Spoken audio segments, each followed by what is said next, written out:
रासेश्वरं रासकरं वरं रासेश्वरीश्वरम् रसाधिष्ठातृदेवं च वन्दे रासविनोदनम्। वन्देऽहं श्रीगुरो श्रीयुत्पदकमलं श्रीगुरुन् वैष्णवांस च श्रीरूपं साग्रजातं सहगण रघुनाथान्वितं तं सजीवं साद्वैतं सावधूतं परिजनसहितं श्रीकृष्ण चैतन्यदेवं श्रीराधा कृष्णपादान् सहगण ललिता श्रीविशाखान्वितांस च। हरे कृष्ण कृष्ण कृष्ण हरे हरे, हरे राम राम राम हरे हरे। निताय गौर हरि बोल। रसिक शेखर रास रासेश्वर रस मंडलाधिपते रसनायक रस विनायक रस मोहन रस ललित रस धीर रस गंभीर रस साहसी रसवासी रस विलासी रसो वही सहा रस मोहन श्री राधा रमण देव की कृपा सो हम सभी भक्तगण श्री विश्वनाथ चक्रवर्ती पाद रचित श्री गुरुदेवाष्टकम के गहरे भावों को समझने का प्रयत्न कर रहे हैं। अभी व्याख्या चल रही है श्री गुरुदेवाष्टकम के तृतीय श्लोक की एवं आज तृतीय श्लोक के संग चतुर्थ श्लोक में भी प्रवेश करेंगे। श्री विग्रहाराधन नित्य नाना श्रृंगार तन मंदिर मार्जनाद्यौ युक्तस्य भक्तांस नियुञ्जतोऽपि वन्दे गुरु श्री चरणारविन्दम्।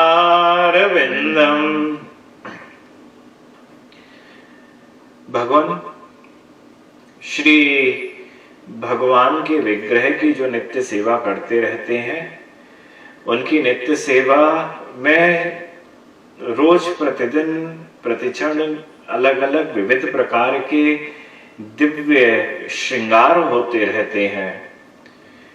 वेश रचना ठाकुर जी की जो होती रहती है, मंदिर का जो मार्जन आदि की भोग आदि की सेवाओं में जो हमेशा लिप्त रहते हैं, ऐसे मेरे गुरुदेव अपने भक्तों को भी, अपने अनुगत्य शिष्यों को भी, सेवादारों को भी जो भगवान की सेवा में लगाते हैं, ऐसे परम वंदनीय श्री गुरुदेव के पाद पद्मों में हम वंदना करते हैं।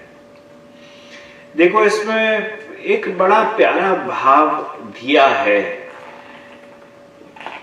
और यह हम विगत 2 दिवसों से बाह्य अर्चन एवं मानसी पूजा की चर्चा कर रहे हैं। आज इस श्लोक की एक भाव की युक्तस्य भक्तांश नियुञ्जतोऽपि, कि गुरुदेव जो है ना, वह सेवा में लगाते हैं भगवान श्री कृष्ण की। इसका अर्थ यह है कि साक्षात रूप से भी गुरुदेव लगाते हैं एवं अगर वह साक्षात सेवा में नहीं लगा रहे हैं, परंतु आपके हृदय के अंदर किसी सेवा को करने का संकल्प हो रहा है, आपके हृदय के अंदर किसी सेवा को करने की एकदम जागृति हुई है, एकदम कामना हुई है, और अगर आप ये बोलो कि ये वाली चीज तो मेरे भगवान ने मुझको मन के अंदर प्रेरणा दी है, तो ये भगवान ने नहीं दी है। यहाँ विश्वनाथ चक्रवर्ती पाद ठाकुर कह रहे हैं, नहीं, यह गुरु का कार्य है, यह गुरु का सत संकल्प है। कि गुरु ही एकमात्र ऐसे हैं जो संकल्प के जरिए आपके हृदय के अंदर उन भावों को प्रवेश कराते हैं, जिससे आपको नित्य नित्य नई नई सेवाओं को करने का मन करता है कि अब मैं ठाकुर जी के लिए यह करूं। भगवान नहीं कर रहे हैं। भगवान करेंगे कब? जब आप उस सिद्ध अवस्था पे पहुंच जाओगे। सिद्ध अवस्था से पहले तक अगर मन के अंदर किसी भी सेवा को करने का भाव हो रहा है, तो यह भाव कौन दे रहा है? यह भाव गुरु दे रहे हैं आपको। एवं यह भाव अगर किसी और गुरु से भी प्राप्त हुए और किसी वैष्णव से भी प्राप्त हुए, किसी वैष्णव ने कहा कि भाई हमारे ठाकुर जी की आप ऐसे जरा कुछ सेवा कर दीजिए, तो उस समय भी गुरु ही उस वैष्णव की जीवा पर विराज कर आपको उस सेवा को करने का आदेश दे रहे हैं। क्योंकि जैसे हर वस्तु के अंदर हमारे भगवान विराजित हैं, ठीक उसी प्रकार से हमारे गुरु भी हर जो भी शिक्षा प्राप्त होती है उसी के अंदर विराजित है। तो वह शिक्षा अगर कहीं से भी मिल रही है तो यह गुरु की प्रेरणा है। सो मन के अंदर अगर संकल्प हुआ, मन के अंदर किसी भी प्रकार से संकल्प आया, साक्षात रूप से गुरु आए और गुरु ने आपसे आके कहा कि इस वाली सेवा को करना है, तो गुरु तो कह ही रहे हैं, परंतु असाक्षात रूप से मन के अंदर आया, किसी वैष्णव ने आपसे कहा, आपके गुरु भाई या गुरु बहन ने कहा, किसी साधु या संत ने कहा, ये चारों भी अगर आपके जीवन के अंदर कहीं से सेवा के निर्देश प्राप्त हुए हैं, तो श्री विश्वनाथ चक्रवर्ती पाद ठाकुर कह रहे हैं कि यह चारों भी आपको आपके गुरु की तरफ से ही दिए गए हैं, चाहे वह साक्षात तौर पे दिए गए हो, चाहे असाक्षात तौर पे दिए गए हो, परंतु आए यह गुरु की तरफ से ही है, क्योंकि गुरु ही प्रेरणा देता है आपको सेवा करने के लिए और सेवा में प्रयुक्त नियुक्त करने के लिए। सो भगवान, जैसा कहा भी जाता है कि हर साधु के अंदर अपने गुरु को ढूंढो, हर वैष्णव के अंदर अपने गुरु के दर्शन करने की चेष्टा करो, और अपने गुरु से बढ़कर कोई भी नहीं है। तो आपने अगर कहीं शास्त्र पढ़ा और शास्त्र पढ़ने के बाद आपके मन के अंदर आए ये वाली सेवा मुझको करनी है, तो वह सेवा का भाव भी मन ने नहीं दिया। अभी मन तो आपका इतना निश्चल हुआ ही नहीं है कि वह सही प्रेरणा को दे सके। हमने तो 50 चीजों को पढ़ा, 50 चीजों को पढ़ने के बाद भी आज मेरे मन के अंदर यह दृढ़ संकल्प हो गया कि इस वाली सेवा को करना है, तो उसकी सेवा को करने के पीछे का जो आदेश है वह आदेश गुरु की तरफ से दिया गया। तो इसी वजह से कहा युक्तस्य भक्तांस नियुंज तोपी, कि वह गुरु ने ही आपको इस सेवा के अंदर प्रवेश कराया है और किसी ने नहीं कराया। हाँ, जरूर आप उस अवस्था पर पहुंच जाओ जब आपके पास प्रेम सिद्धि हो। उस प्रेम सिद्धि में तो भगवान फिर साक्षात आपके संग लीला करेंगे, और लीला करते हुए जिस भी वस्तु से कहेंगे उस नित्य विहार की लीला के अंदर जब आपकी गुरु मंजरी आदि सबकी सब आपसे कुछ कहेंगी, वह भावना अलग है। परंतु साधक की देह के अंदर मुख्य है कि आप जितनी भी सेवाओं के अंदर अभी लगे हुए हैं, वह सब की सब सेवाएं जो है वह गुरु की तरफ से ही आपको दी गई हैं। वह चाहे प्रत्यक्ष रूप से हो, चाहे घुमा के महाराज प्रत्यक्ष रूप से हो। फिर तो हमें हमेशा कृतार्थ रहना चाहिए कि यह जो सेवा प्राप्त हुई है यह गुरु ने ही मुझको दी है। मेरे मन के अंदर तो 50 तरीके के भाव आ सकते हैं, परंतु जहां सत्य संकल्प हो जाए कि यह वाली जो बात है, यह जो अभी इन गुरुवर के द्वारा, इन वैष्णव के द्वारा, इन महाजन के द्वारा, इस संत के द्वारा, इन साधु के द्वारा, इन रसिक के द्वारा अभी जो बोली गई है, यह और कोई नहीं है, मेरे गुरु ही हैं जो इस बात को बुलवा रहे हैं। तो भगवान वह भावना को धारण करके कि गुरु के द्वारा यह जो सेवा दी गई है, इसी सेवा से मुझे अपने गुरुदेव एवं अपने भगवान दोनों को प्रसन्न करना है। ये मुख्य है।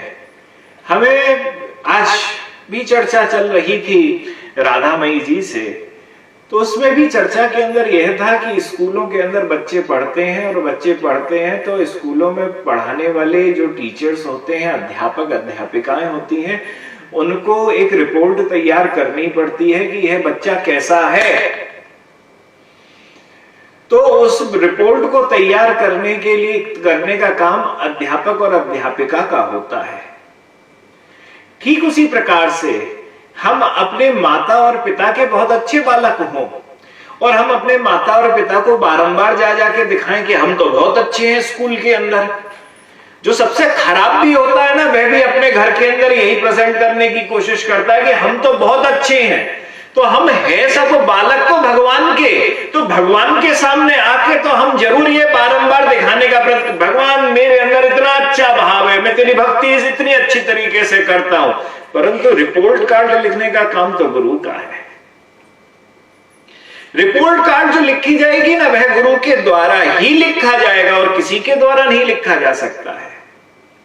आप उल्लू बना सकते हो भगवान को, परंतु भगवान भी बैठा बैठा इंतजार करेगा कि कब ये पेरेंट्स मीटिंग होगी, और उस पेरेंट्स मीटिंग में ये गुरु आके मुझे बताएगा कि ये कितना सुधरा है और कितना बिगड़ा हुआ है।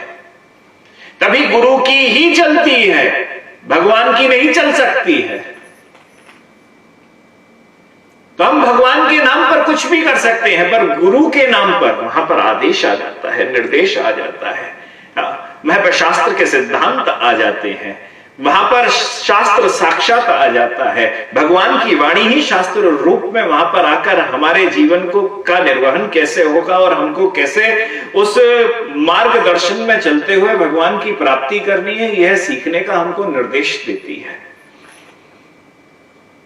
तो यह जो है, यहां पर भी गुरु के द्वारा जब सेवा दी गई, तो वह गुरु के द्वारा सेवा देके वो रिपोर्ट कार्ड बनना शुरू हो गया कि ये वाला भक्त कितना अभी तक सेवा के अंदर सही रूप से संलग्न हुआ है, ये कितना अभी तक अंदर इसका प्रवेश हुआ है, इसका मन का भाव अभी कितना अच्छा है और कितना अच्छा नहीं है।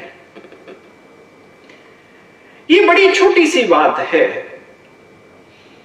जहां प्रेम का संबंध होता है वहां पर बोझ नहीं लगता है। गुरु के द्वारा आदेश दे दिया गया कि तुम मालाओं को करो। कई जगह पर हमारे परिवारों के अंदर कई जगह पर 8 माला, 16 माला, 32 माला, 64 माला आदि करने के आदेश दे दिए जाते हैं।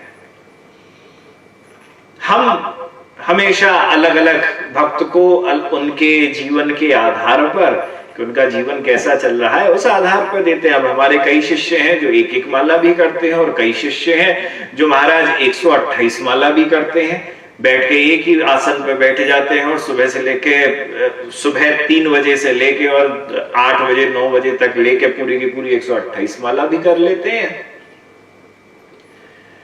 तो शिष्य विविध तरीके के हैं। उन सब विविध तरीके के शिष्यों में का रिपोर्ट कार्ड तो हम ही लेके चल रहे हैं ना। हमको मालूम को कौन सा वाला कहां कैसा चल रहा है, उसके बारे में हर चीज मालूम चलती रहती है। तो अगर किसी को हमने कह दिया कि तुमको 16 माला करनी है,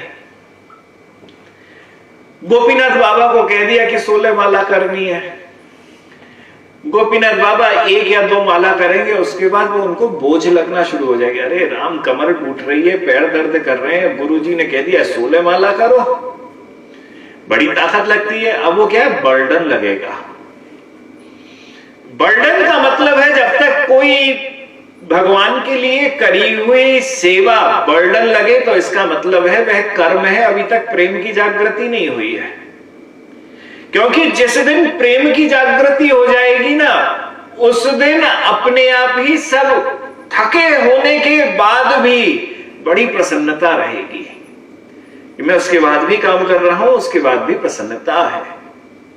कल भी इस बात की चर्चा करी थी किसी घरों के अंदर जब विवाह आदि उत्सव होते हैं तो व्यक्ति थक जाता है विवाहों की तैयारी करने के लिए, परंतु उसके बाद भी मन के अंदर बड़ा उत्साह रहता है कि मैं यह जो विवाह हो रहा है घर के अंदर, इसमें मैं 2 दिन से सोया नहीं हूं, पूरे सब सही समय पे खाना भी नहीं मिला है, परंतु उसके बाद भी मैं खुश हूं। इतना थका हुआ है परंतु बैंड बजना शुरू हुआ तो नाचने को भी तैयार हो जाता है।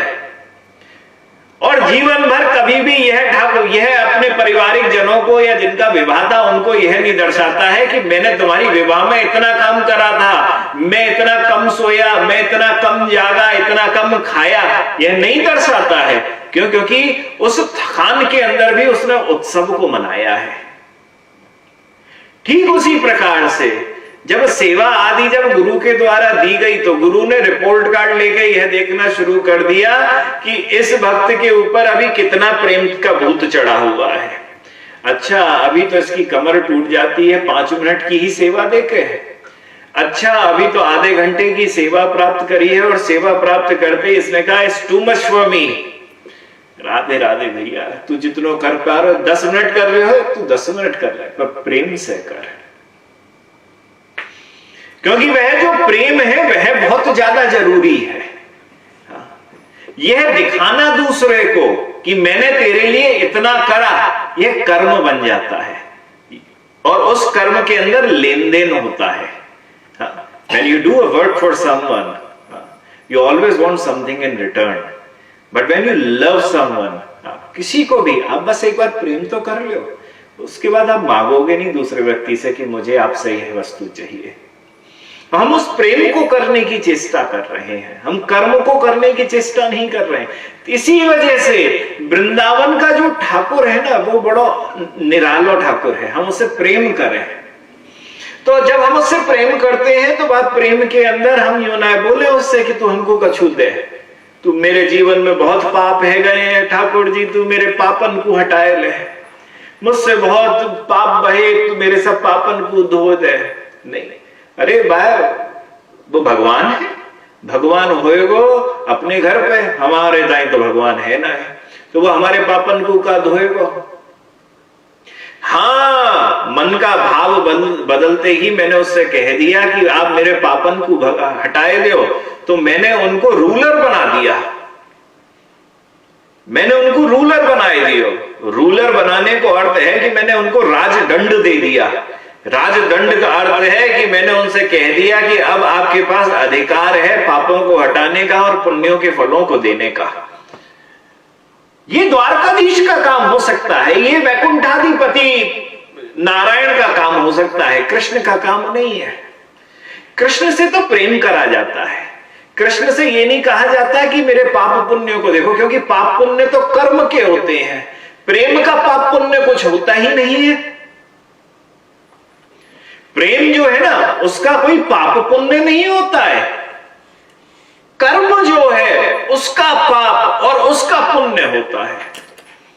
सो वृंदावन वाले ठाकुर की जो उपासना होती है ना वह पाप पुण्य से ऊपर है, क्योंकि वहां पर बस प्रेम ही प्रेम समाहित है। जहां नारायण की, कुरुक्षेत्र वाले की, द्वारकाधीश की, वैकुंठाधिपति विष्णु की, उनकी जहां उपासना है, उन्हें भगवान मानकर ठाकुर जी बहुत पाप करे नरक में मत भेजिए, उन्हें राजदंड दे दिया आपने, उन्हें भगवान बना दिया।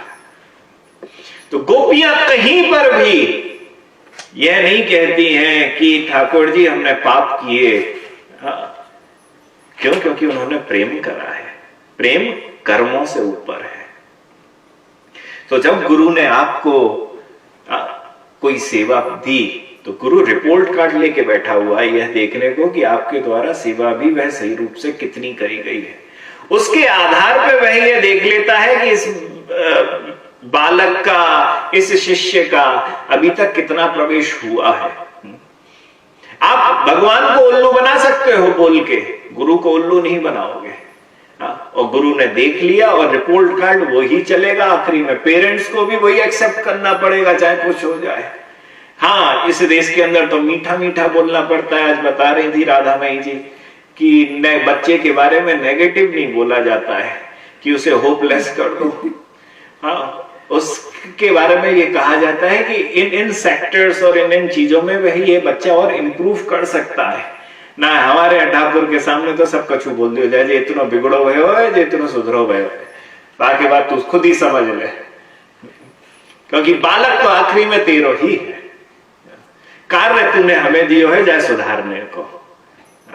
सो अब टीचर का कार्य है सुधारने का, तो सुधारने की पूरी प्रयत्न करेगा।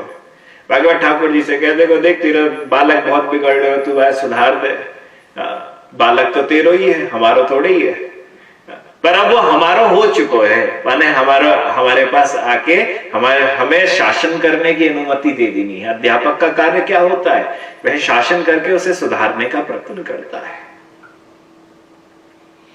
तो यहां भी युक्तस्य भक्तांस न्यूंज तोपी, अपने भक्तों को युक्त कर मिलाकर समेट कर बोलकर वह ठाकुर की सेवा में ही संलग्न करते हैं, उन्हें लगाते हैं। यह हमारे श्री गुरुवर के द्वारा किया जाता है। और वंदे गुरु श्री चरणारविंदम, ऐसे गुरुदेव के चरण कमलों में हम बारंबार प्रणाम करते हैं। फिर भगवान श्री विश्वनाथ चक्रवर्ती पाठ ठाकुर चतुर्थ श्लोक के अंदर कहते हैं, चतुर्वेद श्री भगवत प्रसाद स्वाद्वान तृप्तान हरिभक्त संघान कृतवैव तृप्तिं भजता सदैव वंदे गुरु श्री चरणारविंदम वंदे गुरु श्री चरणारविंदम वंदे गुरु श्री चरणारविंदम।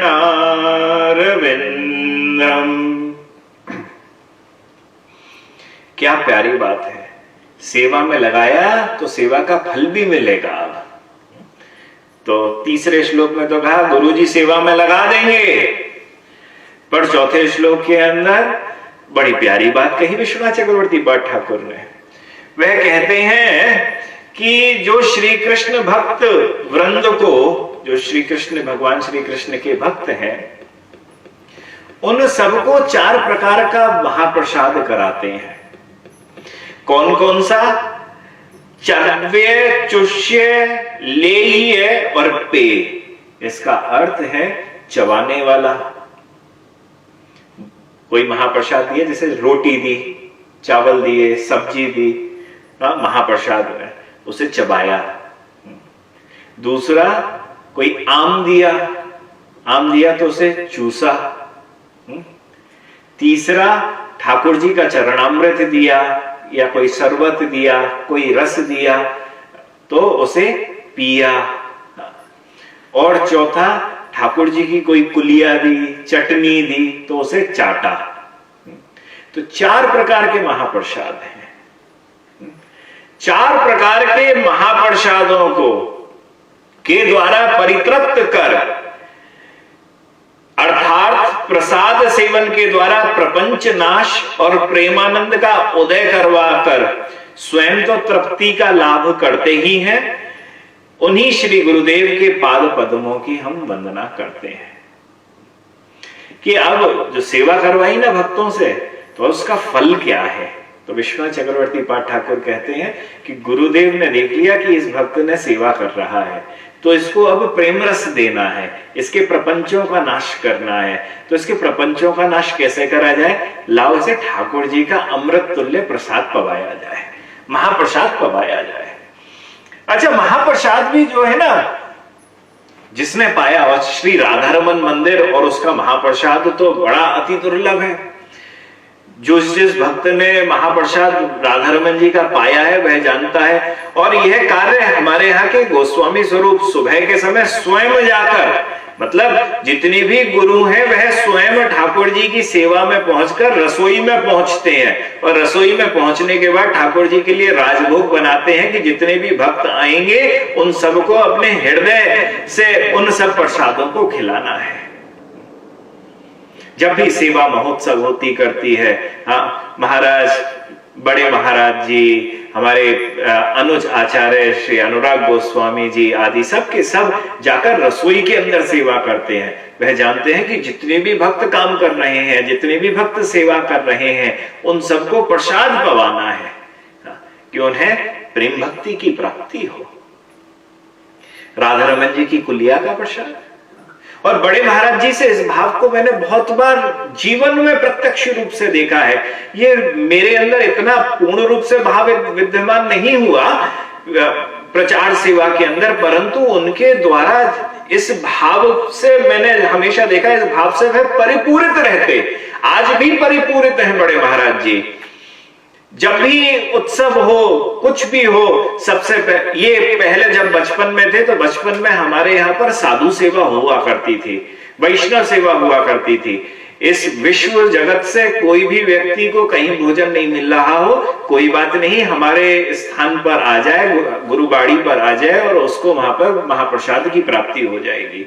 माँ हमारी उस समय पर ठाकुर जी को भोग लगाकर उन प्रसाद को देती थी, और हम छोटे छोटे से थे, 6 साल, 7 साल, 8 साल की उम्र, 9 साल की उम्र, और हम जितने भी वैष्णव आते थे उन सबकी सेवा करा करते थे, उन सबको प्रसाद पवाते थे। ये मैं तब की बता रहा हूं जब वृंदावन का उतना उत्थान उस हिसाब से नहीं हुआ था। जब आज तो बहुत सारी गाड़ियां जाती हैं, बड़े सारे रेस्टोरेंट खुले हैं, बड़े सारा स्थान है खाने करने का, पहले इतना स्थान भी नहीं हुआ करता था। और महाराज जी का यह भाव हमेशा हुआ करता था कि अच्छे से खिलाओ, भर पेट खिलाओ, क्योंकि अच्छा ये हमारे परम दादा गुरु जी का भी यही भाव हुआ करता था। वो कहते थे व्यक्ति मिल तो लेगा ना, मिल के तुम्हें भूल जाएगा, परंतु उसने महाप्रसाद एक बार पेट भर के पा लिया ना, जिंदगी भर नहीं भूलेगा। बोले आए, कोई भक्त आए, सेवा तो करे, परंतु महाप्रसाद जरूर खिलाओ उसको, उसे मालूम तो चले महाप्रसाद कितना अमृत तुल्य होता है। तो हर साल बड़े महाराज जी के द्वारा अन्य बहुत सारे भक्तों को वो करके एक भंडारा करा जाता था वृंदावन के वैष्णव जगत के लिए। तो हमको याद बात रही हो कभी सन 2000 के आसपास की, हम सेवा के अंदर थे और महाराज जी ने कर दिया कि भाई वृंदावन से 500 के आसपास वैष्णव जन यहाँ प्रसाद पाने के लिए आएंगे, ध्यान रखिएगा। हम तो हैं ही हैं, हम भी रहेंगे तुम्हारे पास। हमने ठीक है महाराज जी, हमें क्या चिंता, हम छोटे थे, हमारी उम्र कितनी 17, 18, 19 साल के आसपास रही हो। तो हमने कहा कोई नहीं, आप हैं, हमें क्या चिंता की जरूरत। इस बीच में बड़े महाराज जी को हार्ट अटैक हो गया। तो हार्ट अटैक हुआ तो महाराज जी हॉस्पिटल में। तब मोबाइल तो कुछ होते नहीं थे। तो हमारी माता जी का फोन आया और माता जी बोली कि महाराज जी ने बोला था कि आपको कि आप सेवा इसको देखिएगा और ये भंडारा हो रहा है, तो आप देख लेंगे, कर लेंगे। अब हम बोले ना भी देखें तो भी भंडारा तो होना ही होना है। सबके पास निमंत्रण पहुंच चुका है, सब वैष्णव जगत को मालूम है कि यहाँ पर आना है, और बड़े महाराज जी का निमंत्रण, उसके लिए हर कोई इंतजार करता कि कब उनकी तरफ से भंडारा हो कि हम वहां पे पाने के लिए आए। तो भगवान भंडारे का समय आया। पूरा मंदिर का प्रांगण, मंदिर के बाहर समस्त सब जगह पर बहुत सारे लोग आ गए। बहुत सारे लोग आए तो मालूम चला कि जितने मंदिर के अंदर खड़े हुए थे उससे ज्यादा तो बाहर की तरफ लगे हुए थे। हमारे पास सूचना आई कि कम से कम 1000 लोग आए हैं। ठाकुर जी के मंदिर के अंदर प्रसाद बनाए 500 लोगों का, 1000 लोग आ चुके हैं।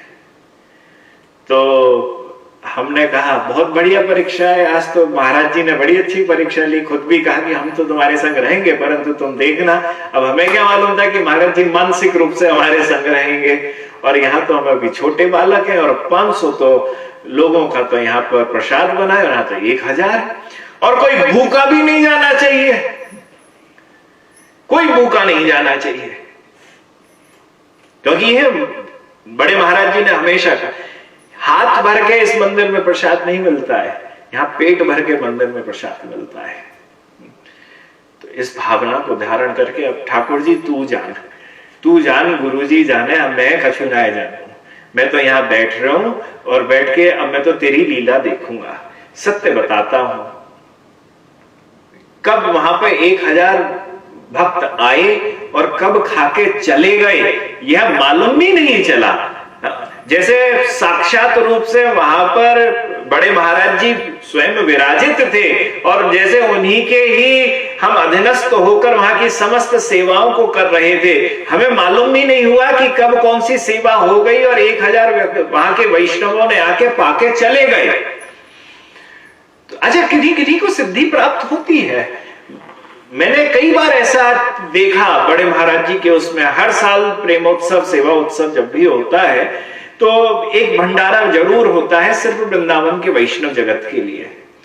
इस पिछले सेवा महोत्सव पर बड़े महाराज जी ने कहा, देखो अब हमारी उम्र तो हो चुकी है, हम बहुत बड़ा नहीं करना चाहते हैं, ऐसा है 500 लोगों का कर दो, 500 से ज्यादा का नहीं करना, अब क्षमता नहीं है, अब ताकत नहीं है हमारे अंदर। प्रेमोत्सव में आप भी थे उस समय पर, तो कह दिया। कहने के बाद इनविटेशन कार्ड छपे, तो इनविटेशन कार्ड छपे तो इनविटेशन कार्ड के अंदर यह पूछा गया महाराज जी से, महाराज जी क्या लिखे? बोले लिख दो चकाचक। बोले चकाचक? बोले और यहां पे थोड़ा बहुत मिलेगा, चकाचक मिले। तो सब कार्ड के अंदर लिख दियोगे भैया चकाचक प्रसाद मिले। वो कार्ड के इनविटेशन लिखा और सब जगह पर जिन जिन वैष्णव जगत के अंदर देना था, साधु समाज में देना था, सब जगह पर चकाचक। कौन सा क्या होने वाला है भंडारा? बोले चकाचक भंडारा होने वाला है। 500 लोगों की हमने वहां पर ऐसा भाव बनाकर 500 का वो करके 500 की रसोई करी। 2500 लोग आए, 2500 लोग आए उस दिन। हमें याद है उस दिन कथा भी जो थी दोपहर को शुरू करनी थी, 1 घंटे के बाद जाके शुरू कर पाए। लाइव कथा होनी थी परंतु इतने सारे लोग आ गए क्योंकि उन्होंने सोची चकाचक है तो कोई बात नहीं, अकेला मैं क्यों जाऊं, अपने परिवार को लेके भी जाऊंगा। सबके परिवार संबंधी मित्र वैष्णवगण सबके सब आए, 2500 आ गए। हमने करी महाराज जी कैसे काम चल रहा? अरे चकाचक है तो चकाचक ही है, तुम काय चिंता ले रहे हो, जो आवेगा पेट भर के पाव के जावेगा। क्यों? ठाकुर की रसोई है, श्री राधा रानी के द्वारा यहाँ पे बनाया जा रहा है, अमृत तुल्य है, ठाकुर जी का धरामृत है, क्यों डरते हो? इस भावना को रखते हुए प्रत्यक्ष एक बार नहीं अनेकों बार देखा मैंने। मैं आपसे स्वयं कह सकता हूं इस सिर्फ इस वस्तु का ही और ऐसी ही लीलाओं का मैं 100 या 200 बार स्वयं साक्षी हुआ होगा कि बुलाया 10 लोगों को था और 200 लोग आ गए, 400 लोग आ गए और 20 लोगों के भोजन के अंदर 400 लोग भोजन करके चले गए, पेट भर के गए, डकार लगा के गए, प्रणाम करके चले गए। कैसे हुआ ये नहीं मालूम। 500 का बनाओ, 2500 लोग आ जाए और 2500 भी प्रेम से चकाचक होके जाए। तो आज भी अगर कभी भी उनके पास जाओ और उनसे महाराज जी से कोई भी आके बोले महाराज जी थोड़ा सा प्रसाद, थोड़ा सा का होए, खूब भर के, जब वह सेवा के अंदर हो और सेवा के अंदर हो और सेवा के अंदर उनसे जाके आपने एक बार प्रसाद मांग लिया, कभी कम नहीं देंगे, इतना भर के देंगे। बोले यही तो राधा रमन जी की असीम कृपा है कि उनका अमृत तुल्य यह प्रसाद इन सब जीवों को प्राप्त हो रहा है, जिसके कारण उनको भक्ति मिल जाएगी। जीवन भर नहीं भूलने हैं कि यह प्रसाद का स्वाद कैसा है। राधा मई जी ने भी एक बार राजभोग प्रसादी पाया तो उसके बाद फोन कर करके अब अरेंजमेंट खुद करती है कि मैं कैसे जाके राजभोग का प्रसाद पालूं, और चारों तरह का भोजन। चारों तरह का महाप्रसाद खीर के रूप में भी मिल रहा है, कभी वहां पर चटनी भी मिल रही है, कभी वहां पर महाराज फुल्का चावल, 3 तरीके की दाल, कढ़ी, उड़द की दाल, मीठे भात, मीठी रोटी, दही पकौड़ी, सब कुछ मिल रहा है सुबह के समय राजभोग पे। बनाया किसने है? गुरुजनों ने बनाया।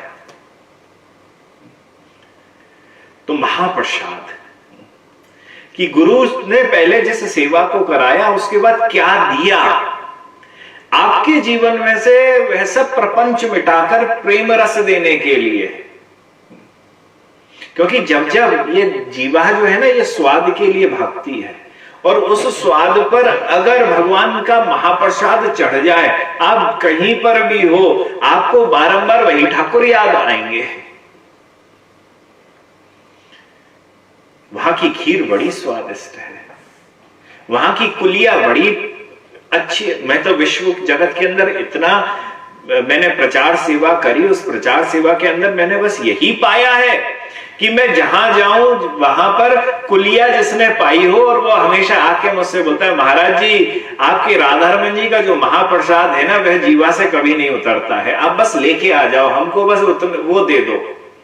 और कुलिया के पीछे तो लड़ाइयां होती हैं वैष्णव जगत के अंदर कि वह कुलिया खाने को मिल जाए। और मेरा तो हमेशा मन भी होता है कि मैं उन कुलिया को यहाँ वैष्णव जगत में और ला के सबको दूं, परंतु वो दूध की बनी हुई होती है ना, यहाँ तो लेके आओ तो कस्टम में भी बताना पड़ेगा कि दूध का प्रोडक्ट है, डेयरी का प्रोडक्ट है, तो उसकी भी एक टेंशन। और दूसरी एक कुलिया एक व्यक्ति के लिए चलती है, और यहाँ तो अपना वैष्णव जगत जो है वह बड़ा है, तो उसी 4-5 दिन चल पाती है, उससे ज्यादा वह कुलिया भी नहीं चल सकती है। तो गुरु ने क्या दिया? महाप्रसाद दिया। ये महाप्रसाद जो है ना, ये हमारे जीवन का एकमात्र बहुमूल्य, ये बहुमूल्य हमारे यहाँ का अलंकार है, ये हमारी सबसे बड़ी निधि है, ये हमारी सबसे बड़ी दौलत है, हमारा सबसे बड़ा धन है। इसे जितना इसे बहुमूल्य मान लिया, उतना ही प्रेम रस हमारे अंदर आ जाएगा। बड़ी प्यारी कथा भी है कि भगवान का तो यह प्रेम रस है ही है, परंतु प्रेम रस इसमें भी अगर यह महाप्रसाद किन्हीं अपने गुरुजन ने पा लिया, और गुरुजन ने पा लिया, तो गुरुजन के पाने के बाद यह प्रेम रस जो होता है ना, यह विशेष महाबलशाली हो जाता है। जब तक भगवान का महाप्रसाद, और भगवान का महाप्रसाद जिस पे गुरु ने इसे खा लिया और गुरु की यह झूठन बन गई, उनकी सीध प्रसादी बन गई। क्योंकि महाप्रभु भी कहते हैं, भक्त पद धूली आर भक्त पद जल, भक्त भुक्त अवशेष 3 महाबल। बोले 3 महाबल हैं इस संसार के अंदर, अपने गुरु की पदरज, अपने गुरु का चरणामृत, और अपने गुरु की सीध प्रसादी। ये 3 जो हैं, ये महाबल हैं। इनसे हर उन वस्तुओं की प्राप्ति करी जा सकती है जो व्यक्ति ठाकुर की प्राप्ति करने में उसे लगता है कि वह असमर्थ है। सो हर वैष्णव में ही अपने गुरु को जान, यह महाप्रसाद को वह लेता करता रहे, उन्हीं का चरणामृत ले, उन्हीं का ही। जैसे ये अनन्य भक्ति की बात है, जैसे एक कृष्ण के अंदर जब भक्ति करी जाती है तो हर देवता के अंदर कृष्ण ही विराजित हैं, इस भावना को रखा जाता है। ठीक उसी प्रकार से जब किसी भी साधु की पदरज भी ली जाती है, किसी साधु का चरणामृत भी लिया जाता है, तो उसके अंदर भी मेरे गुरु विराजित हैं, ये अनन्यता रखकर ही अगर हम यह करते हैं तो गुरु भक्ति भी हो जाती है।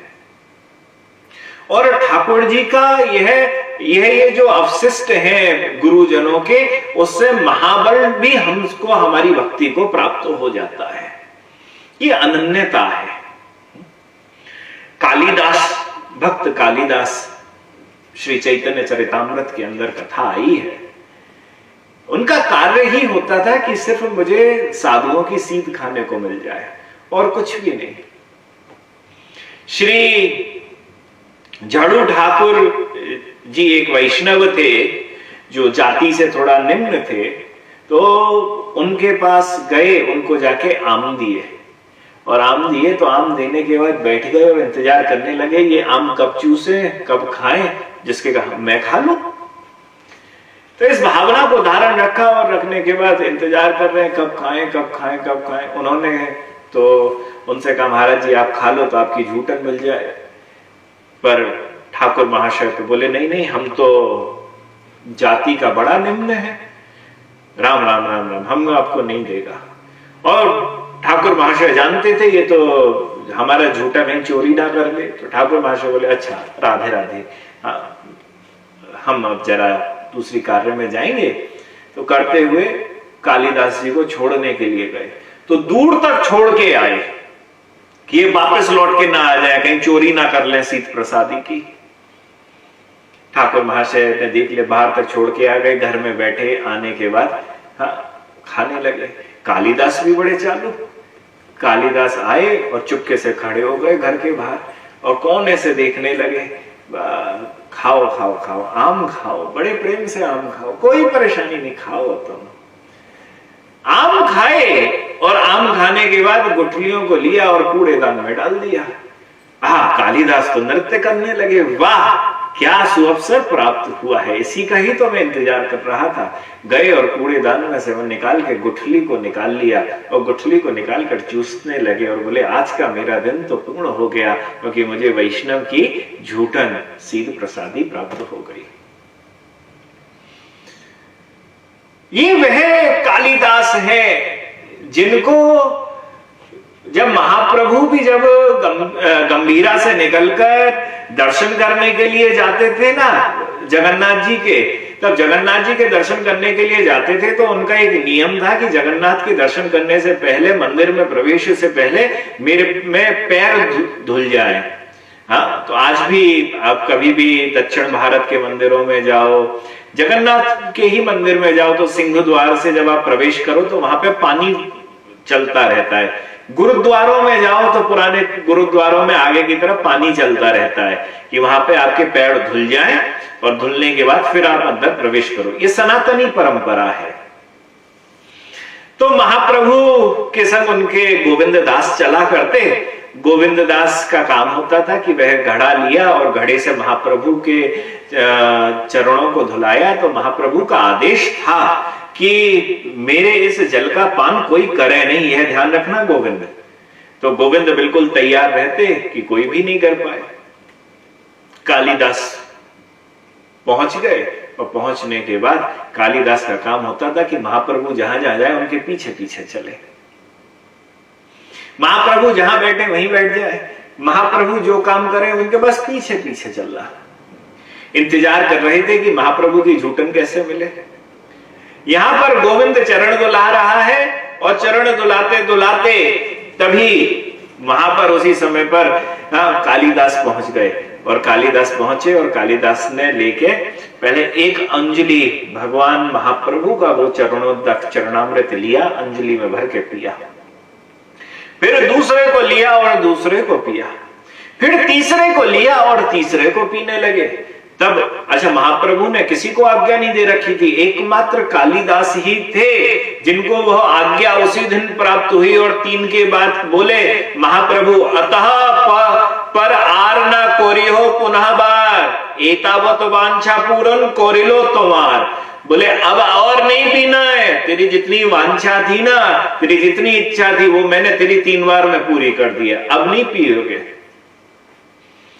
बिल्कुल समझ लिया। जगन्नाथ के दर्शन करके महाप्रभु गंभीरा के अंदर पहुंचे, प्रसाद पा रहे हैं। तो प्रसाद पाते पाते कालिदास भी पीछे पीछे वहीं पर पहुंच के बस बैठ गए। महाप्रभु को मालूम है कि ये यहीं पर बैठा हुआ है।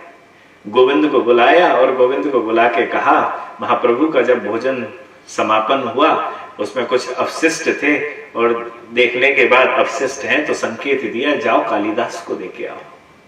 कालिदास यहां तो साक्षात भगवान का, श्री चैतन्य महाप्रभु का महाराज, उसको आज अवशिष्ट प्राप्त हो गया जो बड़ों बड़ों को प्राप्त नहीं होता था। वह तो बड़े आनंद से उछलता हुआ, नृत्य करता हुआ, आंखों में आनंदाश्रुओं का प्रवाहित होने लगे और वह प्रवाह करता हुआ, नृत्य गान करता हुआ ठाकुर जी के उस अवशिष्ट महाप्रसाद को पा रहा है। शत शत वंदन करते हुए कालिदास ने उस प्रसाद को पाया और उसके अभिष्ट भी पूर्ण हो गए। तभी तो कहा गया है, वैष्णवेर शेष भक्त नेर एतेक महिमा, कि वैष्णव के अवशिष्ट खाने की इतनी महिमा है। और सत्य भी बात है, श्रीमद् भागवतम के प्रथम स्कंद के पंचम अध्याय के अंदर भी इसकी चर्चा करी गई है। जब नारद स्वयं व्यासदेव को अपने पूर्व जन्म के चरित्र के बारे में बताते हैं कि मैं एक दासी पुत्र था,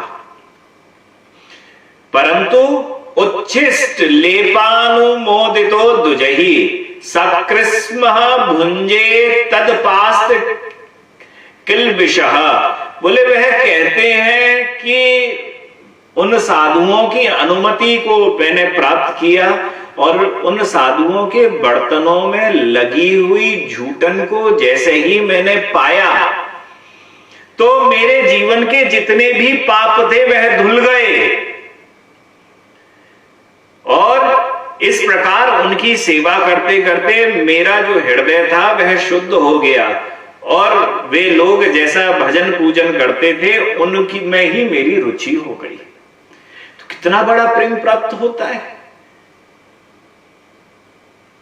उनका महाप्रसाद, उनका सीध प्रसादी पाने में तो गुरु क्या दे देता है। ठाकुर जी का महाप्रसाद तो देता ही है, अपना भी अगर प्रसादी मिलता है तो श्री गुड़ मंजिल हमारे यहाँ पर सीधे थोड़ी ना ठाकुर जी का भोग लगा और भोग लगने के बाद सबको दिया जाता है, नहीं। हमारे यहाँ भी तो श्री भगवान श्री राधारमन लाल का भोग लगेगा, श्री प्रिया जी का भोग लगेगा, परंतु उसके बाद वह भोग लगने के बाद श्री गुड़मंजरी जी, श्री गोपाल भट्ट गोस्वामी का भोग लगेगा। हम जिस प्रसाद को पा रहे हैं वह महाप्रसाद है ना, वह महाप्रसाद के अंदर वह महाप्रसाद सीध प्रसादी है श्री गोपाल भट्ट गोस्वामी की। साक्षात गोपाल भट्ट गोस्वामी के द्वारा पाया हुआ वह महाप्रसाद, उसके अंदर कितना महाबल होगा। क्या वह श्री राधारमन के प्रेम को हमको नहीं दे सकता है क्या? हमारे जीवन के अंदर भरे हुए उन पापों को नहीं मिटा सकता है क्या? बिल्कुल मिटा सकता है।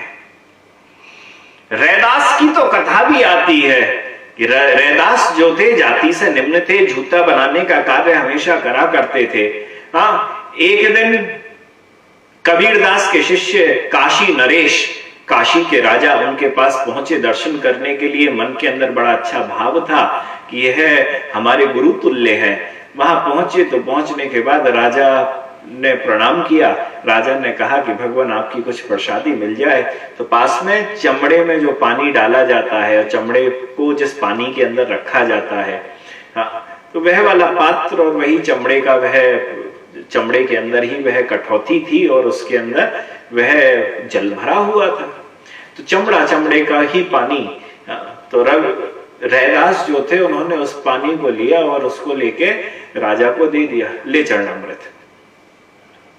चरणामृत लिया, मन के अंदर यह रहे कि इसे निम्न जाति के तो है ही है, इन्हें तो मालूम भी नहीं चरणामृत क्या है और ये तो चमड़े युक्त, चमड़े से छुपा हुआ है। राम राम राम राम राम, इसे मैं फेंक दूं तो अपराध हो जाए, पी लूं तो भी बड़ा खराब है, क्या करूं, धर्म संकट में फंस गए। तो उन्होंने सोचा युक्ति लगाता हूं। तो बड़े सारे लोग युक्ति लगाते हैं, जैसे यमुना जी में जब वहां पर पूजन वूजन करते हैं, वहां का ब्राह्मण कोई हो और वो आपको दे दे कि ये लो भैया यमुना जल लो, तो व्यक्ति देखता है अरे यमुना जी में तो बड़ी गंदगी है, तो क्या करता है अपने हाथ को सीधा कर लेता है। तो सीधा करने के बाद जितना भी जल गया तो जैसे ही हाथ को यूं ऊपर करा तो पानी जो जल था वह नीचे गिरना सरकना शुरू हो जाता है। तो वो मुंह तक जब तक लेके आता है ना, तो मुंह में तो कुछ जाता नहीं है, हाथ में चला जाता है। तो राजा ने भी क्या करा, राजा भी चतुर, राजा ने भी उस अंजलि को सीधा कर दिया। सीधा करके जब पीने का नाटक करने लगा तो वह जो अंजलि में जो जल भरा हुआ था वह नीचे गिर गया, उसके हाथ में आया। हाथ में आया तो उसकी आस्तीन थी, हाँ, उसने जो लिबास पहना हुआ था उसकी आस्तीन थी, और उसमें लिबास में लग गया वह जल। वह जल लगा तो लगने के बाद उस पर लाल रंग का कुछ दाग बन गया। राजा महल में पहुंचा, उसने देखा कुछ दाग है। उसने लिबास को उतारा, धोबी को दिलवा दिया। धोबी से कहा कि भाई ये लाल रंग का कुछ दाग वाग लग गया है, इसे हटा देना। धोबी गया, धोबी ने बड़ी ताकत लगाई उस लाल रंग के दाग को हटाने के लिए। बड़ी बार धोया परंतु वो तो जाए नहीं। क्या करूं क्या करूं क्या करूं। तो अब डर लगे, राजा का वस्त्र है, वो तो मुझे राज धोबी हूं, मुझे कहीं निकाल दिया तो धोबी ने लिया। अब उनकी पुरानी परंपरा होती हो तो उसने दांत से घिसना शुरू करा। उसने उस लाल रंग के जो दाग जहां लगा हुआ था उसको अपने मुख में रखा और लेके घिसना शुरू करा कि मेरे दांत से घिसने से ऐसा हो सकता है कि यह दाग चला जाए। तो जैसे ही ये करने की कोशिश करी तो उस धागे पे लगा हुआ वह चरणामृत जो रैदास ने दिया था राजा को, हाँ, वही तो लाल रंग का धब्बा बना हुआ था।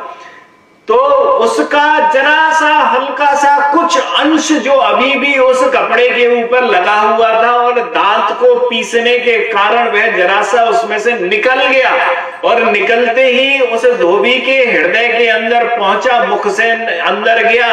तभी उसे महाराज उसके अंदर प्रेम जागृत हो गया और वह राम राम राम राम राम राम राम राम राम राम कहता हुआ और करने लगा, यह तो जगत राम में है। मन शुद्ध निश्चल प्रेम भक्ति प्राप्त हो चुकी है, और प्रेम भक्ति प्राप्त होने के बाद राजा के पास पहुंचा। बोले भगवान आपका यह लिबास लाल रंग यह नहीं हटा पाया। अब वह देखे ये तो भक्त कभी भी नहीं था। राजा देख के कहे ये तो भक्त कभी भी नहीं था, ये भक्त कैसे हो गया। बोले भगवान इसको मैंने अपने मुख में रखा, मुख में रखने के बाद जाने क्या हुआ।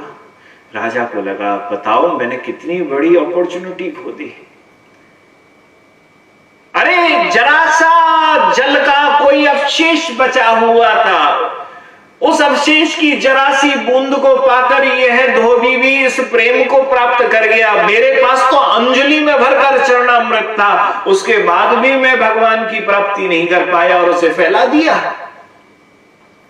काशी नरेश भागे भागे पहुंचे रैदास के पास, क्षमा मांगी और कहा कि भगवान चरणामृत फिर से दे दो कि मुझे भी तत्व ज्ञान हो जाए, भगवान श्री राम का प्रेम प्राप्त हो जाए। रैदास बोले यह पहले चरणामृत था परंतु अब तो यह चमड़े का पानी बन चुका है। तो यह जो भगवान की सीध है, भगवान की और उसके बाद उनके महाभक्तों की, वैष्णवों की, यह सीध हमारे जीवन के अंदर प्रेम धन देती है, समस्त प्रकार के पापों को नष्ट कर देती है। और यही बात की चर्चा हमारे श्री विश्वनाथ चक्रवर्ती पाठ ठाकुर कह रहे हैं अपने इस श्लोक के अंदर। चतुर्वेद श्री भगवत प्रसाद स्वाद्वन् तृप्तान हरिभक्त संघान। स्वयं तो पाते ही हैं, तृप्त हो जाते हैं, अकेले तृप्त नहीं होते हैं। हरि भक्त संघान, एक दो को भी नहीं देके तृप्त करते हैं, पूरे के पूरे समुदाय को, पूरे के पूरे समूह को, संघ को, हाँ, मिलके बहुत सारे वैष्णव जहां एकत्रित हो चुके हैं उनको तृप्त करते हैं। और कैसा तृप्त? कृतवैव तृप्तिम भजता सदैव, कि इतना तृप्त कर देते हैं, ऐसे इतना देते हैं कि इतना तृप्त हो जाता है कि कृतवैव तृप्तिम भजता सदैव, कि वह बार कृतार्थ होके बारंबार बस ठाकुर का भजन ही करता रहता है। प्रेमोदय हो जाता है उसके हृदय के अंदर। कि बस अब जीवन के अंदर और कुछ नहीं चाहिए। हाँ, मुझे ठाकुर का वह प्रसादी मिल चुका है जो महाबल है। मुझे मेरे वैष्णवों का वह प्रसादी मिल चुका है जो महाबल है। और यह सब होता कैसे है? श्री गुरुदेव की कृपा से। तो उन्हीं गुरुदेव को वंदे गुरु श्री चरणारविंदम, हम उन्हीं गुरुदेव के चरण कमलों में बारंबार वंदना करते हैं कि भगवान हमको भी वही फल प्रसादी, वही भगवान की प्रसादी, अपनी प्रसादी देकर हमारे भी जीवन के सब पापों को नष्ट करें एवं हमारे भी हृदय के अंदर प्रेमांकुर भी इतना बढ़ जाए कि वह अब प्रेम रूपी फल बन जाए, जहां ठाकुर जी आकर उसका आस्वादन करें। जय जय श्री राधे, जय जय श्री राधे, जय जय श्री राधे।